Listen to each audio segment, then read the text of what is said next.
With the right care and attention, we can harness some of nature's essential forces in a simple indoor environment, be it a small room, a greenhouse, or even a cupboard. So let's take a look at a very basic setup and some important features that we'll be working with. To keep the plants healthy and free of disease, the whole area has been vacuumed and cleaned with a household disinfectant. And now that it's clean, we'll keep it that way. To reflect the light as evenly as possible, we've painted our walls and ceiling with a white matte paint. But white plastic sheeting would work just as good, and in some situations, it could provide some creative solutions. A thermometer will help us keep an eye on the temperature. From start to finish, the ideal range will be between 20 and 25 degrees Celsius. Next is our light source.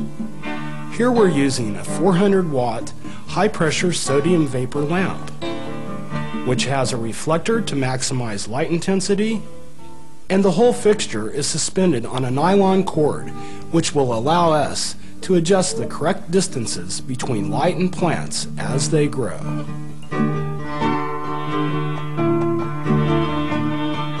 These lamps can explode when handled incorrectly.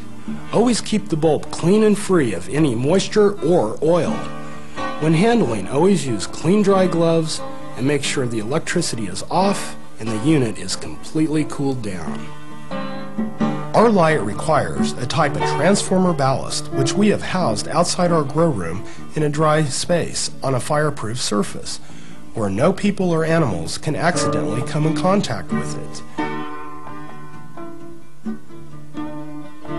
To regulate our light cycles, we'll need a simple automatic time clock, which is manufactured to safely handle the 400 watts our light requires. It's worth mentioning here that we've had the assistance of a professional in helping us with the electrics for our room. If there's going to be water and electricity in a relatively small space, it is important to eliminate any possibility of fire or electrical shocks. Now that we're satisfied that everything is well insulated and we have all the correct wiring, we can proceed and grow our plants with confidence. Moving on, we have a hygrometer, which will tell us how humid our room is. Throughout our process, we'll be working between 50 to 80% relative humidity. However, when the air is too dry, it'll affect the growth of our plants and promote unwanted insects. And if it's too wet, we could get fungus, which in turn could rot the buds. We'll be able to help regulate the humidity with a simple fan and air extractor. Our fan will help cool the light, circulate the air, and even stimulate nature's winds to promote a strong, healthy stalk. Although we have the luxury of an air extractor helping to take out the stale air, a window that could be opened on a semi-regular basis would work just as well. Finally, we've closed off our room with a white reflective curtain to keep the light inside. The plants like it that way. And this is our basic setup. We need to get growing. Next, let's take a look at a very important element to our process.